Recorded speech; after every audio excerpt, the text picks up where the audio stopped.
네, 안녕하십니까. 저희는 하나의 케이크 컴페티션 문제를 해결하는 것을 이번 여름 컨퍼런스의 주제로 삼은 CV3팀입니다. 저는 발표자 김동영입니다. 네, 발표는 다음과 같은 순서로 이어지겠습니다. 먼저 대회에 대해 설명을 드리고 대회 데이터셋, 그리고 저희가 사용한 로스 펑션과 모델, 그리고 어그멘테이션, TTA, 수도 라벨링 같은 학습 방법론, 그리고 이후 계획에 대해 말씀드리겠습니다. 먼저 저희가 참여한 대회는 이 대회이고요. 이 위의 대회이고요. 아래는 작년 대회입니다. 둘 다 HUB MAP라는 거대 프로젝트에서 주최한 대회입니다. 이 아래 보시는 것처럼 1년 전에도 비슷한 주제로 케글 컴피티션을 열어서 FTU의 장기 FTU, 그러니까 장기 중에서도 신장 FTU를 검출하는 걸 목표로 했었습니다. 그래서 방금 언급된 FTU와 HUB MAP에 대해 좀 간략하게 소개해드리겠습니다.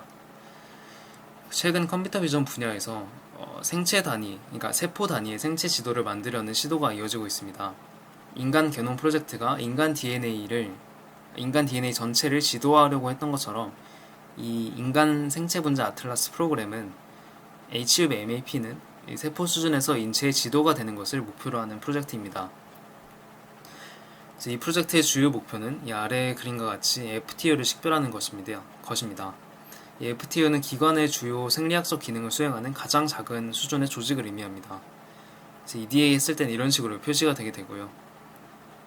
HUB MAP는 이 프로젝트를 계속해서 시도하고 있는데요. 말씀드렸듯이 작년 케글 컴피티션을 통해서 신장의 주요 기능을 수행하는 FTU를 세그멘테이션하는 대회를 열기도 했습니다.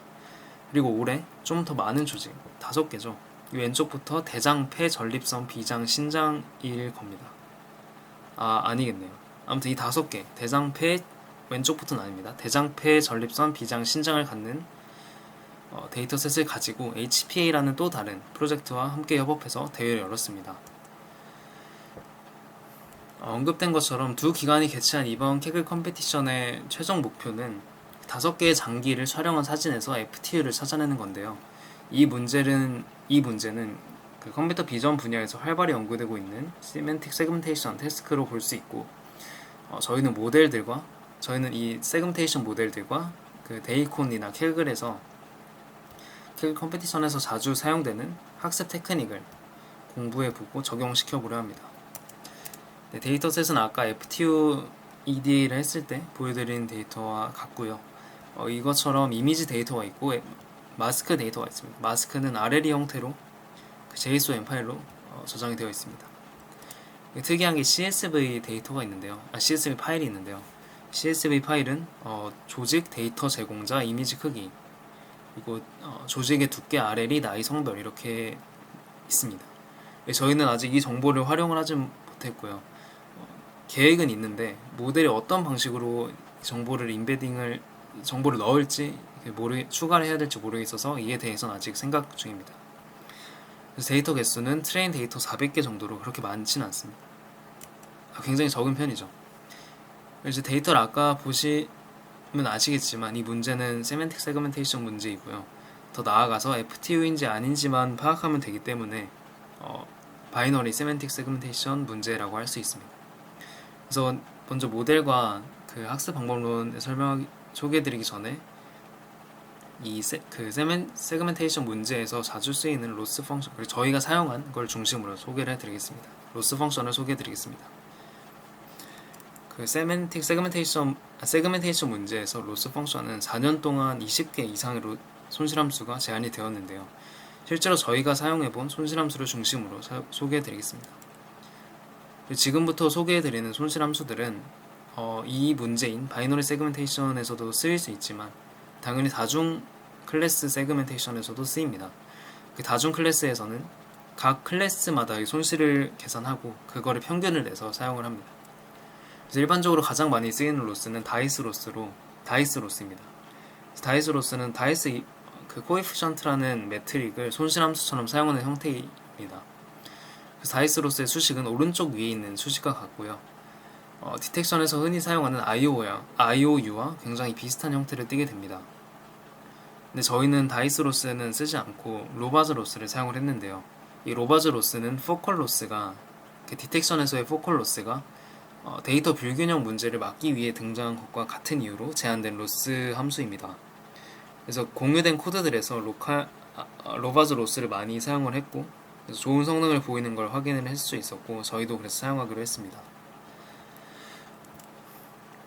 저희가 모델을 총 두 가지를 시도를 해봤는데요. 먼저 유넷을 시도를 해봤습니다.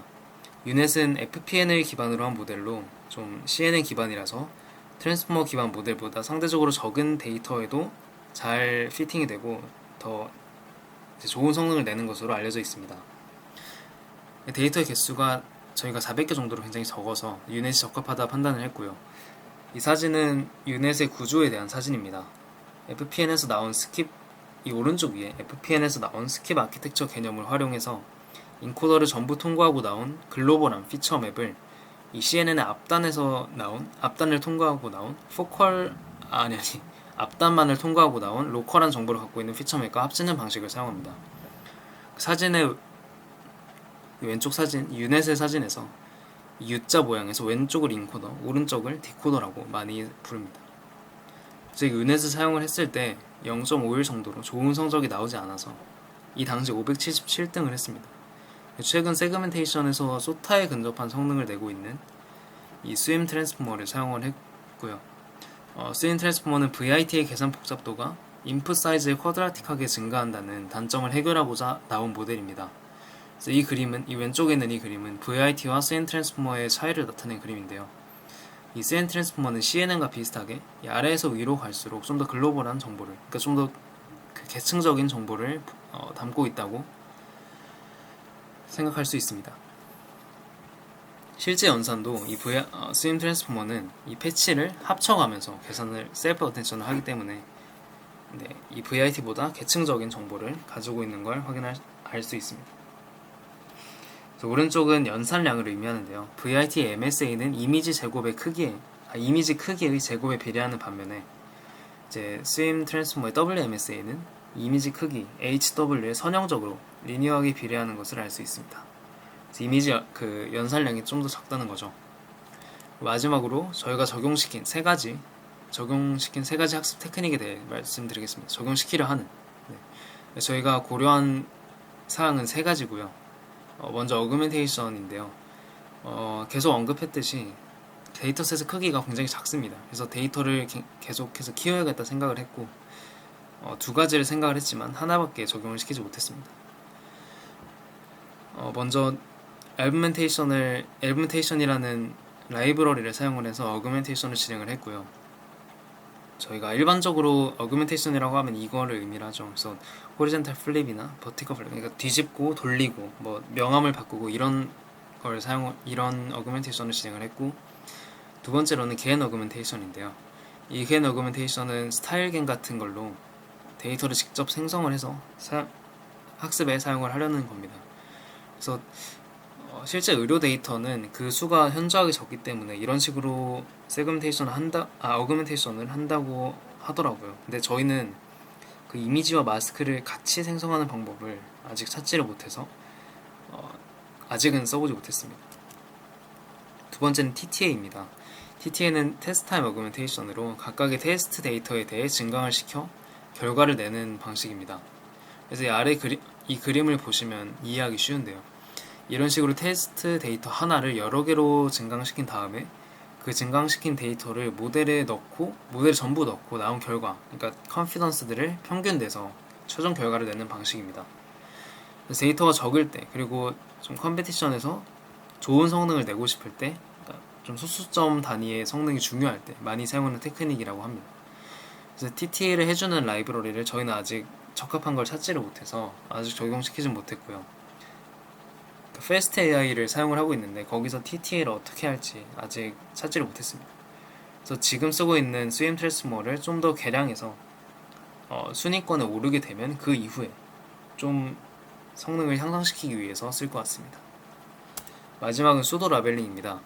이것도 TTA와 마찬가지로 좀 모델이 먼저 순위권에 든 뒤에 그 다음에 소수점 싸움을 할 때나 사용을 할 것 같습니다. 수도 라벨링은 좀 널리 알려진 준지도 학습 방법론 중 하나입니다. 이 오른쪽 그림에서 나온 것처럼 라벨이 없는 데이터를 사용하는 방법이고요. 라벨링된 데이터로 먼저 모델 학습을 시키고, 그 다음에 라벨링되지 않은 데이터를 이제 학습된 모델을 통해 라벨을 붙여주고, 이렇게 라벨링된 데이터를 가지고 또 학습을 시키는 방식입니다.